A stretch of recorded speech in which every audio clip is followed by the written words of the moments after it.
nous voulons supprimer le mot fidélité à l'article 212 du Code civil. Nous pensons que cette obligation de fidélité est essentiellement interprétée comme relevant de la fidélité charnelle et donc comme une composante de la communauté de vie et donc une forme de continuité du devoir conjugal. Nous pensons que la notion de fidélité laisse supposer un droit de contrôle sur le corps de l'autre et la supprimer revient donc à lutter contre le continuum de violence dans le couple. Par ailleurs, cet amendement permet une adaptation en réalité au droit existant puisque en effet l'adultère n'est plus une faute pénale depuis la loi du 11 juillet 75. Cette proposition n'altère en rien la présomption de paternité et nous contestons d'abord d'une part que la fidélité largement considérée comme relevant de la fidélité charnelle ne doit pas compter parmi les devoirs des époux et nous contestons également qu'un manquement à ce devoir, encore interprété comme un défaut de devoir conjugal, puisse constituer une cause de divorce pour faute. Faire l'amour avec son conjoint n'est plus une obligation conjugale. Alors que faire l'amour était historiquement considéré par les juges français comme un devoir conjugal, permettant d'ailleurs à une femme d'obtenir plus de 10 000 € de dommages et intérêts car son mari ne voulait plus du tout la toucher, la récente décision de la Cour européenne des droits de l'homme vient mettre un terme à tout cela en affirmant que l'on ne peut plus prononcer un divorce au tort exclusif de l'époux ou de l'épouse qui prive littéralement son partenaire de toute relation charnelle. Cette décision de la CEDH symbolise à merveille ce qu'est devenu le mariage civil en Occident. Alors oui, on se marie, mais on a le droit de tromper. Et oui, on se marie, mais on a le droit de priver totalement son conjoint de tout rapport intime, et le plus beau, sans craindre la moindre répercussion juridique. Bref, vous l'aurez compris, le mariage en Europe a largement perdu de sa sacralité pour ne devenir en réalité qu'un vulgaire accord financier, bien souvent préjudiciable à la partie la plus riche en plus. Et pour ces raisons, messieurs notamment, je vous recommande fortement d'éviter le mariage civil à tout prix. En tout cas, maintenant vous êtes prévenus. Ils ont passé une jurisprudence pour abolir le devoir conjugal. Mais la justice n'a rien inventé. Dans les faits, ça fait belle lurette que monsieur peut se la coller sur l'oreille. L'IFOP montre que la majorité des mariages français sont déjà des déserts sexuels, avec en moyenne 2 à 3 rapports par mois au-delà de 5 ans. Alors on va arrêter de se mentir avec des théories de salon. La vérité, c'est qu'il devient évident qu'on cherche à détruire le couple et la famille, en s'attaquant à ce qu'ils ont de plus sacré. On commence par saboter le don de soi aujourd'hui, pour mieux justifier l'abandon de la fidélité demain. La réalité du mariage aujourd'hui, c'est que la chambre à coucher est devenue un tribunal, un lieu de négociation où on marchande ce qui, à l'origine, était un don gratuit. Beaucoup de femmes utilisent l'intimité comme une récompense pour bonne conduite ou comme une arme de punition, une sorte de chantage passif-agressif. Mais transformer le don de soi en outil de chantage, c'est pas de l'émancipation, c'est de la prostitution domestique. Dans cette histoire, on oublie que Dieu a créé l'homme et la femme avec des langages différents. Toi, la femme, t'as besoin d'attention, de présence, de sécurité pour ouvrir ton âme. Mais l'homme, son langage de connexion ultime, c'est l'intimité. Il crée du lien en touchant sa femme, en lui faisant l'amour. Voir l'acte de chair comme une corvée, c'est comme s'il lui refusait de te protéger ou de t'accorder la moindre attention juste parce qu'il a la flemme. Tu refuses pas seulement un rapport, tu brises la verticalité de votre union pour complaire à une idéologie qui veut vous séparer. Le mariage, c'est 2 personnes qui se donnent tout parce qu'elles ont compris que l'autre est leur priorité. C'est une alliance de résistance face à un monde qui veut nous isoler. Si tu as besoin d'un juge pour savoir si tu dois te donner à celui que tu as choisi, c'est que ton couple est déjà au funérarium. La suppression du devoir conjugal. Comme vous le savez, cette loi est passée. Qu'est-ce que c'est? Ça veut dire que du coup, c'est la fin d'obligation d'une femme de pourvoir aux besoins intimes de son mari. Alors, moi je continue vraiment de penser que c'est une belle illusion. Pourquoi? Parce que cela va favoriser la polygamie, la tromperie et davantage le célibat des femmes, qui est déjà très présent.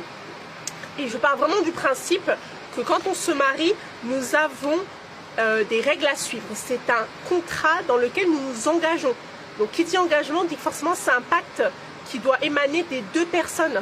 Donc quand vous faites le choix de vous marier, sachons aussi répondre à nos devoirs de femmes mariées. Si on ne veut pas se marier, vous avez beaucoup d'alternatives, à savoir le Pacs ou tout simplement le concubinage. On peut très bien être en couple et être seulement ne pas être marié. Donc voilà, c'est mon positionnement par rapport à cette question. Mais je pense que vraiment, il y a des lois plus importantes qui doivent être votées que celle-ci. Sur ce, je vous souhaite une belle journée à tous, malgré ce temps pluvieux. Bye! Aujourd'hui, j'ai envie de vous parler d'un sujet important. Est-ce qu'on se doit du sexe quand on est marié? Jusqu'ici, la loi française, elle entretenait un flou qui était à mon sens plutôt dangereux, mais depuis le 28 janvier 2026, les choses ont radicalement changé et donc on va en parler. Je ne sais pas si vous le saviez, mais le devoir conjugal était encore une réalité juridique, puisque si un partenaire refusait systématiquement d'avoir des rapports dans le cadre du mariage, cela pouvait se retourner contre lui et être retenu comme une faute en tant que motif pour le divorce. Et donc le divorce pouvait être prononcé au tort exclusif de l'un ou de l'autre. Aujourd'hui, ce n'est plus le cas. L'Assemblée nationale vient de voter et c'est vraiment pour but de mettre aux archives cette loi désuète du Code civil qui datait de Mathusalem, comme toujours. Et ça implique que la communauté de vie n'a pas besoin, en tout cas, il n'y a pas d'obligation dans la communauté de vie d'avoir des rapports sexuels. Et pourquoi ce changement, c'est une victoire immense, et pour notre santé mentale et pour notre santé sexuelle? Eh bien parce que moi je vous le dis très clairement, encore aujourd'hui en 2026, je vois beaucoup trop de personnes, et malheureusement majoritairement des femmes, on ne va pas se mentir, qui se forcent de peur des conséquences sur leur couple ou par culpabilité. Et j'entends encore beaucoup trop de personnes me parler de ce fameux devoir conjugal. La problématique là-dedans, c'est où est le consentement? Et à mon sens, le mariage, c'est pas un contrat à durée indéterminée où on va dire oui à l'autre pour les 40 prochaines années sur ce qui se passe sur notre corps, en fait. Donc, il y a un vrai souci, en fait. On n'est pas là pour donner à l'autre tout pouvoir sur notre corps parce qu'on se marie. C'est pas normal. Donc, pour moi, c'est important de remettre la place du consentement, et c'est en ça que c'est une vraie victoire, cette proposition.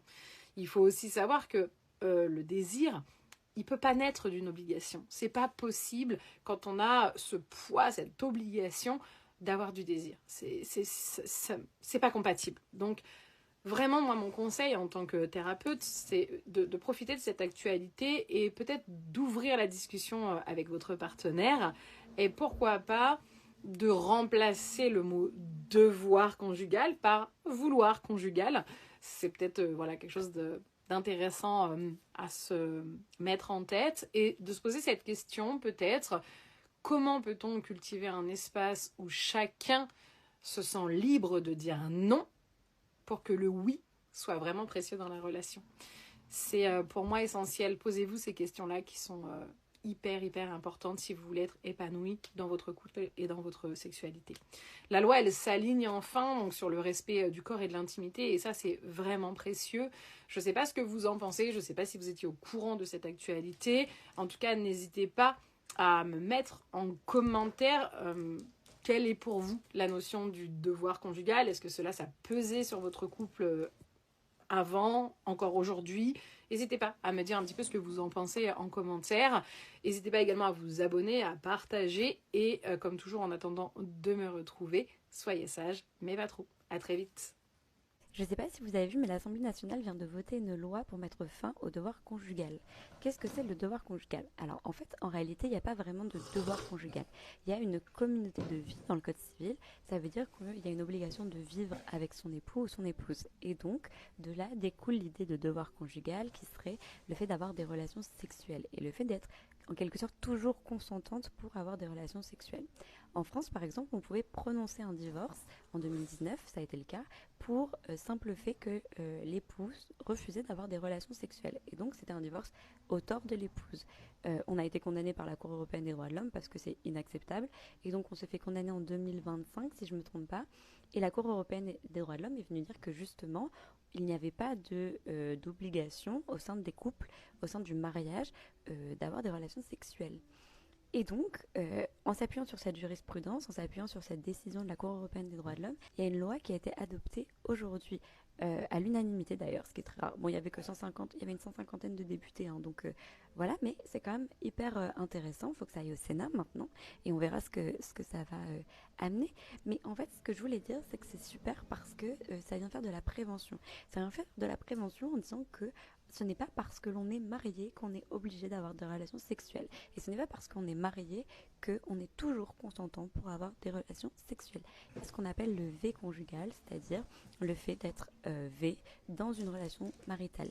Ça existe et la loi, elle vient prévenir de ça en disant on sait que ça arrive et ce n'est pas normal, vous n'avez aucune obligation. Donc je trouve ça hyper bien, plus qu'à voir si le Sénat valide, mais voilà, c'est en route.